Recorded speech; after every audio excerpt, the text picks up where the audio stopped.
دوستوں، آخری مغل تاجدار بہادر شاہ ظفر کا یہ شعر، ان کی غزل کا یہ آخری شعر مقطع کہ ظفر آدمی اس کو نہ جانیے گا،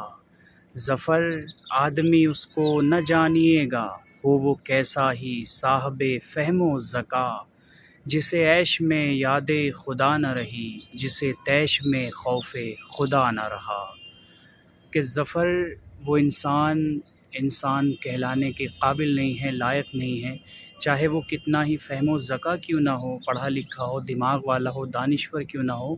کہ جسے عیش میں یاد خدا نہ رہی، جو عیش و عشرت میں ڈوب کر خدا کی یاد سے غافل ہو گیا، اور جسے طیش میں خوف خدا نہ رہا، جو طیش میں آ کر، چاہے وہ غصے میں آ کر یا اپنے دولت کے گھمنڈ میں، حکومت کے گھمنڈ میں، گمان میں آ کر اللہ کے خوف سے آزاد ہو گیا، تو وہ انسان کہلانے کے قابل نہیں ہے۔ آپ لوگوں سے بہت سارے لوگ صرف یہ سوچتے ہیں اور یہ جانتے ہیں کہ بہادر شاہ ظفر مغلیہ سلطنت کے آخری تاجدار یعنی کہ آخری بادشاہ تھے، شاہ تھے، لیکن بہادر شاہ ظفر فارسی کے اور اردو کے بہت بڑے اور بہت عمدہ شاعر اور صوفی شخصیت تھے۔ ان کی شاعری لوگوں کو، نوجوانوں کو، قوم و ملت کے نوجوانوں کو پڑھنی چاہیے۔ اس انفارمیشن کو شیئر کریں۔ السلام علیکم ورحمۃ اللہ وبرکاتہ۔